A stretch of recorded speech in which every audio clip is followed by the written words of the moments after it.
तो मेरे दोस्तों, कैसे आदमी नशे के चक्कर में पागल हो जाता है और अपनों को भूल जाता है और अपनों के साथ धोखा कर देता है, शराब नशे के चक्कर में, मांस के चक्कर में। तो दोस्तों, मेरा एक बचपन का वाकया मुझे यहाँ पर लेटे लेटे याद आ गया, तो मैंने सोचा क्यों ना मैं आप लोगों के साथ शेयर कर दूं दोस्तों। ऐसी छोटी छोटी बातें बचपन की याद आती रहती हैं। तो दोस्तों, क्यों इंसान नशे के चक्कर में अपनों को भूल जाता है और अपनों को वक्त पे धोखा दे देता है और नशे के चक्कर में अपनों को घर से निकाल देता है और गुंडों से पिटवा देता है। तो दोस्तों, बचपन का एक वाकया याद आ गया, मैं आपके साथ शेयर करना चाहता हूँ। दोस्तों, कैसे एक शराब के बोतल के चक्कर में, मात्र 100 रुपए की शराब की बोतल के चक्कर में मुझे मेरे खुद के सगे बाप ने गुंडों से पिटवाया था, मोहल्ले के। कैसे? तो दोस्तों, आज मैं आपको कुछ अपना सच बताना चाहता हूँ। दोस्तों, बचपन में क्या होता था, हम मेरी फैमिली के साथ में रहता था बहुत अच्छे तरीके से। मैं, मेरी मम्मी और पापा, हम 3 जने रहते थे। मेरी मम्मी शराब को बिल्कुल पसंद नहीं करती थी, ना मैं पसंद करता था।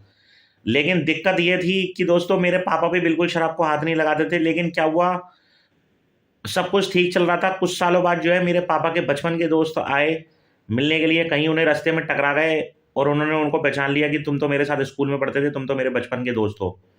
बस दोस्तों, सारी कहानी यहीं से ही शुरू होती है।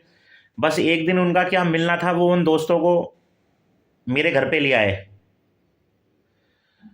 और उन दोस्तों को मेरे घर पे ले आए। और दोस्तों, बस आते रहे, जाते रहे, दोस्ती बढ़ती रही, मिलना मिलाना शुरू हो गया। एक एक दिन करके वो डेली मेरे आपा के घर पे आने लग गए। लेकिन दोस्तों, वो पक्के शराबी थे, उनको शराब पीने की आदत थी। तो दोस्तों, पहले दिन वो शराब की बोतल लाए, मेरी मम्मी ने मना कर दिया कि मेरे आपा को नहीं पीनी। दूसरे दिन शराब की बोतल लाए, तब भी मना कर दिया। तीसरे दिन मेरे पापा को नशे की आदत दिलवा दी उन्होंने, और मेरे पापा को बहला फुसला कर उन्होंने जो है शराब पिला दी, और उनको शराब पीने की आदत लग गई। नशे में हो गए वो, नशे में हो गए। दोस्तों, घर में गंद खाना शुरू हो गया। और आए दिन फिर क्या हुआ, अगले दिन फिर शराब की बोतल, फिर अगले दिन शराब की बोतल, फिर अगले दिन शराब की बोतल। ऐसे कर करके दोस्तों 10 से 15 दिन तक वो दोस्त मेरे पापा को शराब पिलाते रहे। कहानी बहुत ज़्यादा खराब हो गई और मेरे पापा बिल्कुल एकदम नशे के चक्कर में पागल हो गए और उनको भी जो है शराब की आदत लग गई और वो भी प्रॉपर शराबी बन गए। बस दोस्तों, फिर क्या था, वो दोस्त तो चले गए बाहर, उनका दोस्तों का आना बंद हो गया।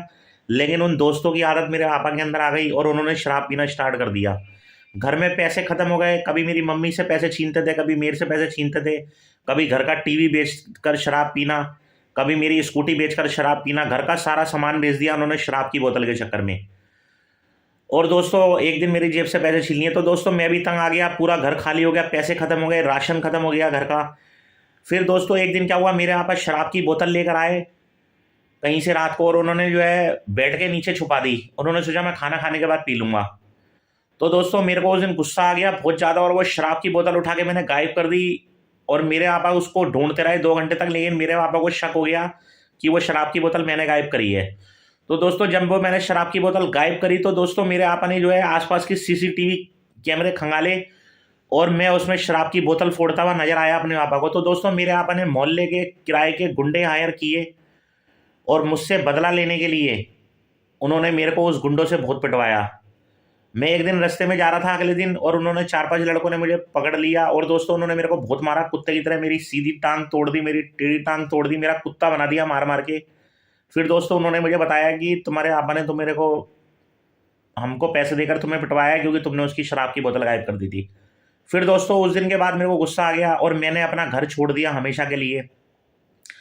फिर उस दिन के बाद कभी मैं अपने घर में नहीं टिका।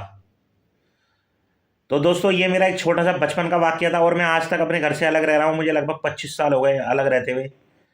तो दोस्तों, ये मेरा एक बचपन का छोटा सा किस्सा था। अगर आपको पसंद आया हो तो आप सोच रहे होंगे कि ये तुम हमें क्यों बता रहे हो। तो दोस्तों, बस ऐसी याद आ गया बैठे बैठे, तो मैंने सोचा क्यों ना आपके साथ शेयर कर दूं। तो दोस्तों, अगर अच्छा लगा हो तो लाइक, शेयर और कमेंट कर देना। धन्यवाद।